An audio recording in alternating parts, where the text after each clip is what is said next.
കോൺഗ്രസ് നെയ്ത്ത് ഫാക്ടറിയുടെ ഭൂമിയിൽ പേ പാർക്കിങ്ങിന് അനുവാദം കൊടുക്കാത്ത കോഴിക്കോട് കോർപ്പറേഷൻ നടപടി വിവാദമാകുന്നു. ഒരിക്കൽ കോർപ്പറേഷൻ തന്നെ പൂട്ടി സീൽ വെച്ച സ്ഥലത്താണ് ഇപ്പോൾ പേ പാർക്കിങ്ങിന് വീണ്ടും അനുമതി നൽകിയിരിക്കുന്നത്. കോർപ്പറേഷൻ ഭരണം നിയന്ത്രിക്കുന്നത് വൻകിട സ്വകാര്യ കമ്പനിയും ഇടത് രാഷ്ട്രീയ നേതാക്കന്മാരുൾപ്പെട്ട പവർ മാഫിയുമാണെന്ന് കോർപ്പറേഷൻ നടപടി പശ്ചാത്തലത്തിൽ ബിജെപി വിമർശിച്ചു. സ്ഥലവുമായി ബന്ധപ്പെട്ട് ഹൈക്കോടതിയിൽ കേസുണ്ട്. കോടതി ഉത്തരവ് വരുന്നതുവരെ ഒന്നും ചെയ്യാൻ പാടില്ലെന്ന വ്യവസ്ഥയുള്ള സ്ഥലത്താണ് കോർപ്പറേഷൻ പേ ആൻഡ് പാർക്കിങ്ങിന് അനുമതി കൊടുത്തിരിക്കുന്നത്. 2023 ഏപ്രിലിൽ ഇതേ സ്ഥലത്ത് അനധികൃതമായി പ്രവർത്തിച്ച പേ പാർക്കിംഗ് കേന്ദ്രം കോർപ്പറേഷൻ തന്നെ അടച്ചുപൂട്ടുകയും 5000 രൂപ പിഴ ഈടാക്കുകയും ചെയ്തിരുന്നു.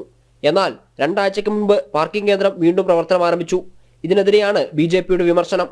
സത്യത്തിൽ കോഴിക്കോട് കോർപ്പറേഷൻ ഭരണത്തെ നിയന്ത്രിക്കുന്നത് പവർ മാഫിയയാണ്.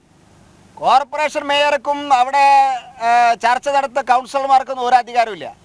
ഇവിടെ കാര്യങ്ങൾ തീരുമാനിക്കുന്നത് BKCയെ പോലുള്ള നമ്മുടെ സംസ്ഥാന മന്ത്രി മുഹമ്മദ് റിയാസിൻ്റെ അച്ഛനെ പോലുള്ള CPMൻ്റെ 2-3 നേതാക്കന്മാരെ പോലുള്ള ആളുകളുടെ പവർ മാഫിയയാണ് ഈ കോഴിക്കോട്ടെ ഭരണത്തെ കോർപ്പറേഷനെ ഇപ്പോൾ നിയന്ത്രിച്ചുകൊണ്ടിരിക്കുന്നത്.